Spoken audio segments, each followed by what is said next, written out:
నమస్కారం. తెలంగాణ ప్రజలందరూ కూడా నమస్కారం.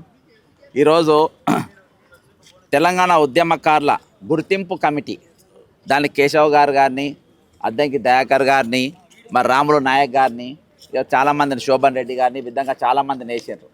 సరే, ఏది ఏమైనప్పటికీ తెలంగాణ ఏర్పడ్డ నాటు నేటి వరకు ఈ 12 సంవత్సరాలలో ఎవరెవరు ఎట్లున్నారు, ఎంతమంది చచ్చిండ్రు, ఎంతమంది బతికిండ్రు, ఎంతమంది బతుకులు బాగైనాయి, ఎంతమందికి తెలంగాణ వనరులు దక్కినాయి అని చెప్పేసి దాని మీద మొత్తానికి ఈరోజు చాలా పెద్ద మీటింగ్ పెట్టిండ్రు. రోజు అభిప్రాయాలు తీసుకుంటుండ్రు. ఈ విధంగా తెలంగాణ వ్యాప్తంగా చాలామంది కూడా ఈరోజు బయలుదేరి వచ్చి ఇక్కడ పొద్దుగా చాలామంది తమ అభిప్రాయం మాట రూపంగా చెప్పిండ్రు. దీని పరంగా కూడా నేను కూడా ఈ 10 సంవత్సరాల్లో నేను కూడా ఏందనంటే నా అబ్జర్వేషన్ ఏంది, నేను ఏం చూసినా అనేది నేను కూడా లిఖితపూర్వకంగా ఒక రిపోర్ట్ తయారించి వాళ్ళకి ఇచ్చిన. ఇందులో ముఖ్యంగా ఈరోజు తెలంగాణ నిర్మాణం అంటే ఆ రోజు శ్రీకాంతాచారి గారు కానీ లేకుంటే కిష్టయ్య గారు కానీ చాలా 1200 మంది మరి తమ ప్రాణాలు పెట్టి మరి ఇంతమంది ఉద్యమంలో పాల్గొన్నది. కూలగొట్టిన బిల్డింగ్లు కూలగొట్టి కట్టడానికి కాదు, ఈరోజు బతుకులు నిలబెట్టడానికి, ఆత్మగౌరవం నిలబెట్టడానికి, స్వయంపాలన నిలబెట్టడానికి, మిగులు బడ్జెట్తో ఏర్పడ్డ తెలంగాణను ప్రపంచవ్యాప్తంగా మనకంటూ ఒక ప్రత్యేకమైన స్థానాన్ని చూపించుకోవాలని చెప్పి మనం తెలుసుకున్నాం. కానీ ఈరోజు ప్రపంచంలో సొమాలియాలో, నైజీరియాలో, పేద దేశాల్లో లేని విధంగా ఈ వరంగల్ మన తెలంగాణ లాస్ట్లో ఎక్కడికి వచ్చిందనంటే వరంగల్ సెంట్రల్ జైలును కూడా కుదబెట్టే కాడికి వచ్చింది. ఇలా కుదబెట్టిన Warangal central jail bank of Maharashtra పూణేలో తీసుకుపోయి కుదబెట్టినాం. అంటే ఆంధ్రాలో ఎక్కడ కూడా తెలంగాణ అప్పిఎంఎం అంటే అక్కడికి పోయా అంటే అక్కడికి మిగులు బడ్జెట్తో ఏర్పడే తెలంగాణ అక్కడికి తీసుకొచ్చారు. మరి ఇలా మన వాటా ఏంది? ఇట్లా అందరు ఇంతమంది వాటాలు వస్తే తెలంగాణ ప్రజలందరికీ ఎవరి వాటా వాళ్ళు వస్తారు, ఇంతమంది మరి దరఖాస్తు చేయడానికి ఎందుకు వస్తారు? మనం ఆలోచన చేయాలి. తెలంగాణ ఉద్యమంలో ముందు వరుస నిలబడ్డరు, గ్రామీణ ప్రాంతాల్లోకి నిలబడ్డరు, విద్యార్థులు నిలబడ్డరు, ఉద్యోగులు నిలబడ్డరు, అవుట్ సోర్సింగ్ ఎంప్లాయీస్ నిలబడ్డరు, పార్ట్ టైం ఎంప్లాయీస్ నిలబడ్డరు, ఈరోజు సినీ నిర్మాతలు నిలబడ్డరు, మరి ఇంత కళాకారులు నిలబడ్డరు, కవులు నిలబడ్డరు. గత ప్రభుత్వంలో కొంతమంది లబ్ధి పొందారు. ఏది ఏమైనప్పటికీ తెలంగాణ కాంగ్రెస్ పార్టీ అధికారం ఉన్నప్పుడు తెలంగాణ ఏర్పడే ముందు పెద్దలు కేశవరావు గారు కూడా కాంగ్రెస్ పార్టీలో రాజ్యసభ సభ్యులుండే. తర్వాత ఆయన ఉద్యమ పార్టీ బీఆర్ఎస్కి పోయిండు. పాపం అక్కడ 10 ఏళ్ళు పదవులు ఎంజాయ్ చేసిండు. మరి ఇక్కడ కూడా వచ్చి ఈరోజు కాంగ్రెస్ పార్టీలోకి వచ్చిండు. ఆయన ఈరోజు చైర్మన్గా ఉన్నారు. ఎవరెవరికి ఏ కష్టాలు వచ్చినా 10 ఏళ్ళైనా గనవాలేదంట. ఇప్పుడు ఏమేమి కష్టాలు వచ్చినాయి ఇప్పుడు తెలుసుకోవడానికి పెద్ద మనిషి వచ్చిండ్రు. నాకు కూడా చాలా గౌరవం. ఆయనకు కూడా నేను ఇవన్నీ ఇచ్చిన. అయితే ఈరోజు తెలంగాణ ఎన్ని ఖాళీలు ఉన్నాయి, ఈ 12 ఏళ్ళకి వెళ్ళి ఎన్ని ఖాళీలు ఉన్నాయో దొరుకుతలేవంట. ఇంతమంది కమిటీలు ఎంత ఉన్నదో దొరుకుతలేవంట. పాపం వాళ్ళకి దాదాపు 25 లక్షల మంది మొత్తం out sourcing employees, part time అంతమంది ఉన్నా కానీ ఈరోజు ఎన్ని ఖాళీలు ఉన్నా తెలియదు. కాబట్టి ఈరోజు తెలంగాణ అన్ని డిపార్ట్మెంట్లుగా ఎన్ని ఖాళీలు ఉన్నాయో ఈరోజు రిప్రజెంటేషన్ ఇవ్వడం జరిగింది. గత ప్రభుత్వానికి ఇచ్చిన మాట్లాడలే. మొత్తం తెలంగాణలో ఉన్న ఖాళీలు 2,67,316 పోస్టులు. ప్రతి డిపార్ట్మెంట్ వైజ్గా ఏ డిపార్ట్మెంట్ క్లర్క్కి వెళ్ళి, డాక్టర్లకు వెళ్ళి, అటెండర్లకు వెళ్ళి, పిఏలకు వెళ్ళి ఎన్ని నౌకర్లు ఉన్నాయో ఇచ్చిన.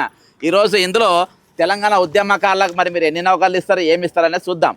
అంతేకాకుండా ఈరోజు మరి రుణాలు ఈరోజు అందరికీ కూడా అన్ని క్వాలిఫికేషన్స్ ఉన్నాయి. చాలామంది చాలా రకాలుగా త్యాగాలు చేసిండ్రు. ఈరోజు అప్పుల పాలైంది. దీనివల్ల అయింది ఈరోజు ఏమేమి స్కామ్లు అవన్నీ కూడా ఈ రోజునే ఇచ్చిన. వీటన్నిటి కూడా ఎంక్వైరీ చేయాలి. మిషన్ భగీరథ కట్టిండ్రు, ఈరోజు మీ కాళేశ్వరం కట్టిండ్రు. ఇది ఎన్నో పేపర్ 2016 పేపర్ లీకు, 2022 వీకు, అవన్నీ కూడా ఆలోచించాల్సిన అవసరం ఉందని చెప్పిన. ఈరోజు తెలంగాణకి వెళ్ళి నలుమూలకి వెళ్ళి చాలామంది వచ్చి వినతి పత్రాలు ఇస్తూ ఉన్నారు. ఏ ఒక్క వినతి పత్రం కూడా పడేయడానికి వీల్లేదు. గతంలో సకల జిల్లా సర్వే అని చెప్పి కేసీఆర్ గారు చేసిండ్రు. ఆ రోజు మొత్తం తెలంగాణ మొత్తం బంద్ ఉండే. ఆ సర్వేలు ఏమైనాయి, ఎవరికి ఏమి ఇచ్చారు, ఎవరికి ఏం వాటాలు ముట్టినాయి ఇవాళ దాకా తెలియదు. కానీ ఈరోజు మాత్రము ఈ కమిటీలో ఎవరెవరైతే వినతి పత్రాలు ఇస్తారో అవి ఏవి కూడా పడేయకుండా దాని మీద సమగ్ర విచారణ జరిపి అవసరమైతే ఊర్లలో వాళ్ళ ఇళ్ళకాడికి పోయి వాళ్ళ బతికెట్లున్నది, వాళ్ళు ఎట్లా బతుకుతారో అన్నీ కూడా తెలుసుకొని వాళ్ళ ఖచ్చితంగా మినిమం రిప్లై అయితే రిప్లై ఇవ్వాల్సిన అవసరం ఉంది అని చెప్పేసి నేను ఈ సందర్భంగా వాళ్ళకి తెలియజేసిన.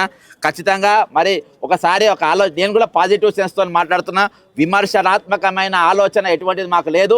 ఈరోజు తెలంగాణ నిర్మాణం అనేది పక్కా జరగాలి. తెలంగాణలో ప్రజల నిర్మాణం జరగాలి, రైతుల బతుకు నిర్మాణం జరగాలి, ఈరోజు కర్షకుల బతుకు నిర్మాణం జరగాలి, బడుగు బలహీన వర్గాల ఈరోజు వాళ్ళ నిర్మాణం జరగాలి.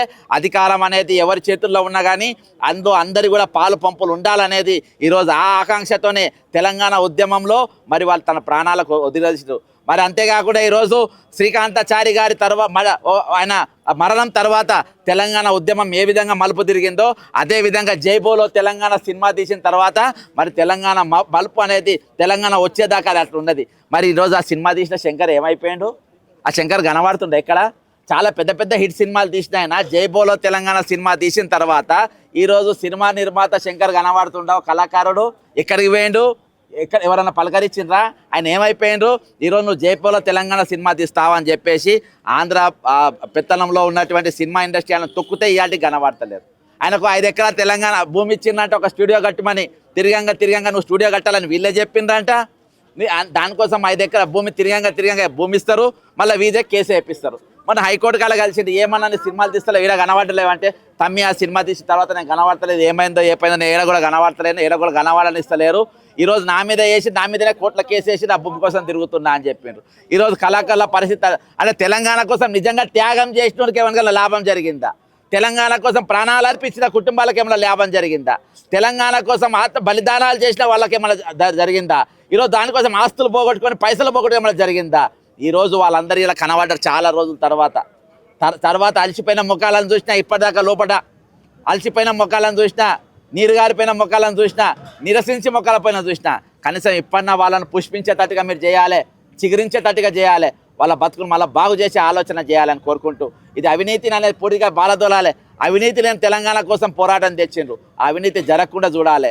ఈరోజు ఆంధ్రాలో ఏమేమి చేస్తున్నారు? అక్కడ జాబ్ క్యాలెండర్ తీసుకుని జాబ్ క్యాలెండర్ లేదు ఇవాళ వరకు. పిఆర్సీలు ఉన్నాయి కదా, పిఆర్సీలు లేవు, ఇక్కడ డిఏలు ఉన్నాయి, అన్ని భారతదేశం మొత్తం డిఏలు లేవు. కాబట్టి ఇటువంటి ఆలోచన, అనేకమైన ఆలోచన చేయాల్సిన అవసరం ఉంది. ఇవి కట్టే నీరు రాయి అయిపోకుండా ఈ ఇచ్చిన ఖైదాలకు జీవం పోయాలని కోరుకుంటూ సెలవు తీసుకుంటున్నా. జై తెలంగాణ, అమరవీరులకు జోహార్లు.